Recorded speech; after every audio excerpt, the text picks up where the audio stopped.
So Jenine has been with this particular family for a number of years. The child started as an infant into the program, was referred for some developmental issues, chromosomal abnormalities, and some failure to thrive. Wasn't gaining weight well, and Jenine has been following him, like I said, on and off for a number of years, helping to coordinate medical care as well as early intervention, helping to facilitate the movement into school-based services, therapy, those kinds of things. Well, I got him as a newborn, and my first thought, which I very distinctly remember, was, oh my. He had a diagnosis which they usually don't survive. And so I expected somebody very, very severely ill, and he was very, very severely ill. He started out as a very, very tiny baby, but mostly fluid. So he didn't smile, he didn't move, he didn't do anything that most new babies do. Her role in our lives has been very, very important from the beginning.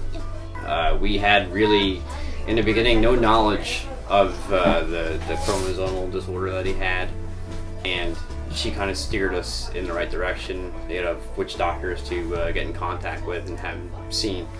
And based on her recommendations, we've seen doctors, and really without her, we would have, the ship was kind of going all over the place before we were able to really get steered in the right direction.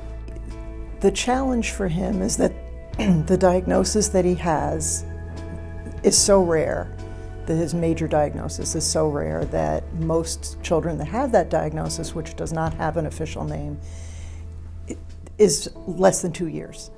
So he has some unusual things that occur, but he's beaten all of those odds coming through. Things that he's been told he couldn't do, he's managed to do.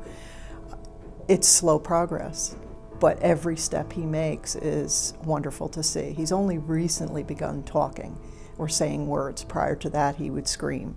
Now he'll say 2 or 3 word sentences.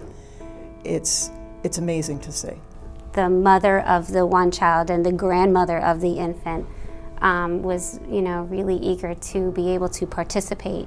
And in our conversations that we had about Janine's role in the home, she had shared that the older child, who has, like I had said, some considerable developmental issues, doesn't really have a lot of words that he uses. He's not an extremely verbal child, and what he does say isn't always clear, but Janine's name is one thing that he says quite often and very clear, and she shared that story a lot. So, it really spoke to me about how important Jenine is to this family and this child, and now the grandchild as well, and it's a great story.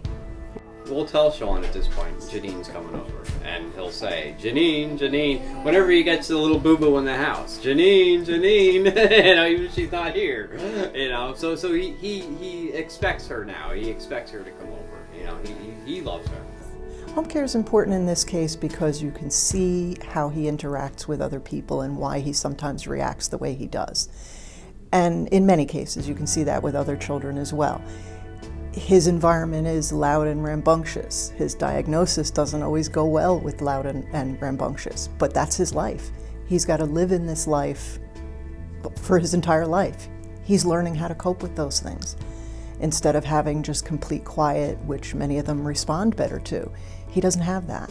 So he's learning how to deal with other children and learning how to deal with noise and learning how to deal with frustrations and all those things.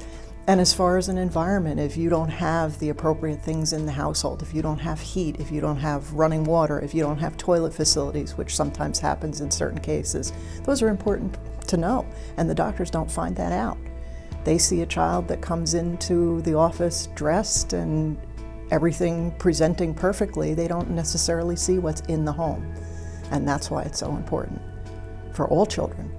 Things that go on at home impact their entire life. Jenine has displayed with this particular case is her caring, her ability to look at the big picture and see some of the things that she could help with that may not really be what others may think as, her role. And, she has helped to get a crib for the family through the Children and Family Health Institute. She reached out to appropriate resources and was able to see a need.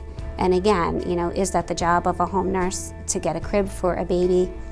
Most people would think no, but Jenine thinks yes.